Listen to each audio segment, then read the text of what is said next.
Today we will discuss a very interesting chapter that is called reproductive system, a very uh, initial chapter of class 12th. First of all, in the class 12th part, the first chapter is reproduction in organism, in which we discuss about the significance of reproduction. What is reproduction basically? So we all know that reproduction is a very fundamental characteristic of all living organism. Almost all living organisms reproduce uh, to generate young ones or offsprings or clones, and they are somehow similar to themselves. So we can say reproduction is a process to maintain the continuity of a species, or we can say uh, transfer of heredity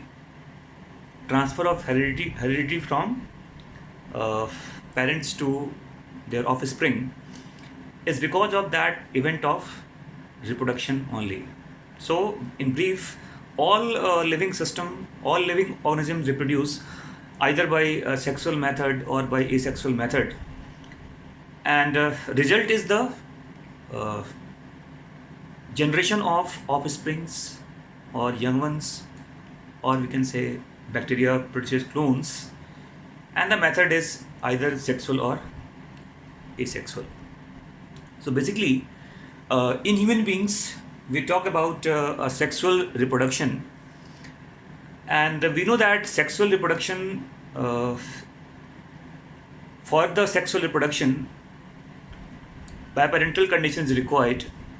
So we separately discuss about the male reproductive system and female reproductive system, and different types of organs, internal organs or external sex organs, the glands, the ducts of male and female body parts. So in brief, a human reproductive system, it can be divided into two different segment, two different subtopics. And what is that? One is called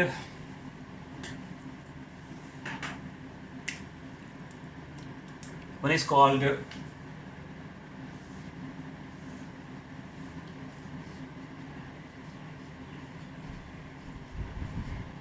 structural part,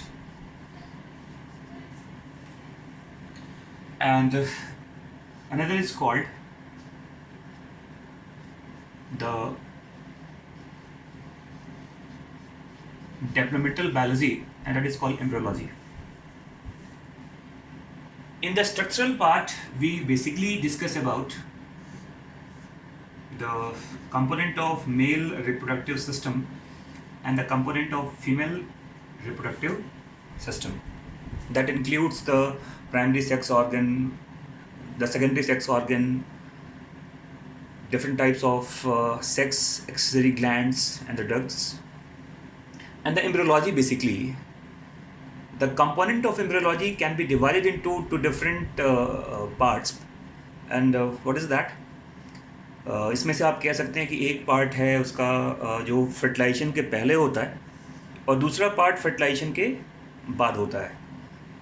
हमने first chapter में पढ़ा भी है, pre fertilization event and post fertilization event. So basically embryology को हम दो part में divide कर सकते हैं. एक होता है प्री फर्टिलाइजेशन इवेंट कहते हैं, और जो इसका दूसरा पार्ट है उसे पोस्ट फर्टिलाइजेशन इवेंट कहते हैं. तो जो प्री फर्टिलाइजेशन इवेंट है, basically in that part we discuss about process called gametogenesis. Gametes कैसे बनता है ना? How gamete formation takes place from the primary sex organ, that is testis and ovary. So that event is called gametogenesis, and that gametogenesis can be further classified as a process called spermatogenesis and oogenesis. The formation of sperm is called spermatogenesis, and the process of formation of female gamete or ova or ovum is called oogenesis. A very important topic, oogenesis, in which we also discuss about the event of menstrual cycle, and that is a very important concept in human reproductive system, the process of menstrual cycle, and that process we will discuss when we discuss about oogenesis. So the first event is called gametogenesis, and the second event is called transport of gamete. It's called transport of gamete. So what is that? Basically, we know that in human beings, fertilization takes place at ampullary isthmus junction of fallopian tube. Fallopian tube is a part of female reproductive system. So how sperm reach to ampullary isthmus junction? Because during sexual intercourse or coitus or copulation, we can say, semen is transferred in the female genital tract, that is vaginal tract only, and after that spermatozoa, few of the spermatozoa travels to the fallopian tube, and at that site of fallopian tube, at the site of ampullary isthmus junction, ova also arrives from the ovary. So that event is called transport of gamete. It is also a part of a pre-fertilization event. So basically the transport of gamete includes the movement of spermatozoa and the transfer of ovum from ovary to the ampullary isthmus junction, and this is called transport of gamete, and both the events occurs before fertilization, and that's why this is called pre-fertilization event. That's fine. Now in the second part, that is called post-fertilization event, a very important discussion in the post-fertilization event. So result of fertilization is called zygote formation. So, or it can be also divided as pre-zygotic event and post-zygotic event, before zygote and after zygote. So in the post-zygotic process, we discuss about many process like, so first of all we discuss about the event of cleavage, a very special kind of mitotic division that occurs in initial zygote, initial embryo formation. Cleavage is a kind of rapid mitotic division, and that happens in the early zygotic division.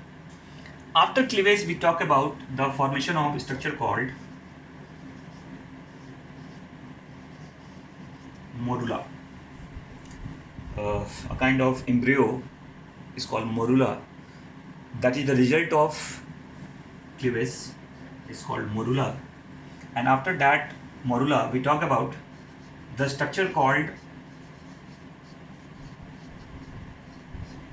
blastocyst. Blastocyst is a part of embryonic development only, and that blastocyst implanted in the uterine wall, that is endometrium.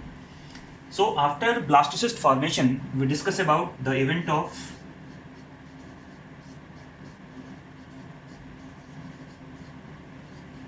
implantation, and we know that implantation occurs in the uterine wall, in the uterine tissues only, and after the event of implantation, Now, after, or we can say post implantation process is also termed as the post pregnancy event, or we can say a female is said to be pregnant only when the implantation get completed. That's fine. So after the implantation, what is implantation? That is basically the uh, transfer of blastocyst in the uterine endometrium. And after implantation, we talk about the formation of a structure called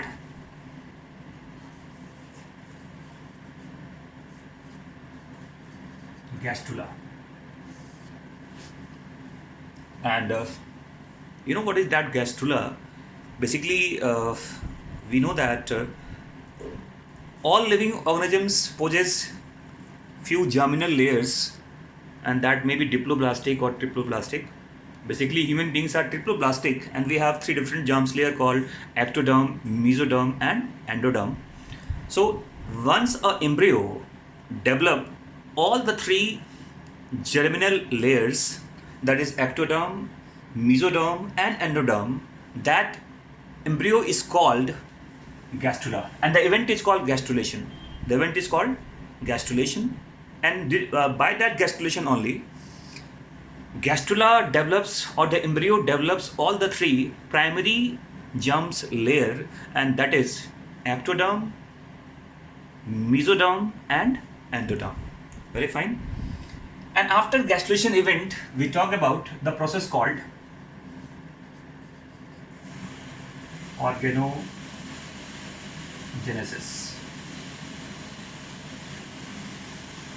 How the organs develop, how different type of organs appears, it originates, or we can say the different time of origin of different organs. And after that organogenesis, during that process only, during that organogenesis, we will discuss about the role of placenta, how placenta develops, and how placenta is very much required for the fetal development. So result of organogenesis is the formation of different types of body organs, and we know that after the complete formation of organ, even embryonic development is still going on, and once the gestation period get completed in the 9 month, the event is called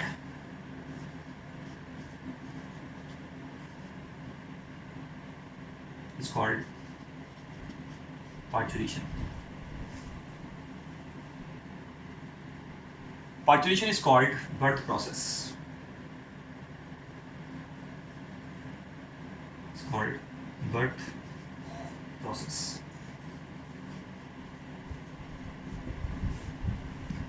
A very complex mechanism, parturition, that is called birth process, and that happens after the completion of gestation period, or we can say development of complete fetus.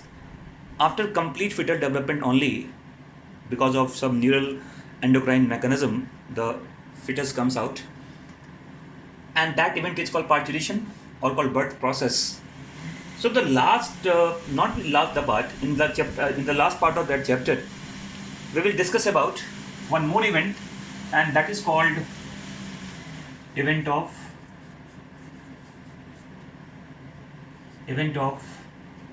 lactation. Event of lactation. The structure of mammary gland, and the event of lactation, that is milk formation, that is very much required for the initial nutrition of, for the initial development of infants. You know, infant is called the after birth, that newly after birth, we use the word infant basically after the birth only. Before birth it is fetus, and after birth, now we can say the word infant. So the last part of that chapter is the event of lactation, the structure of mammary glands and the event of lactation. So that is a kind of outlook of this chapter, and accordingly we will discuss all the different step, all the different process. So in the very first part, we will start with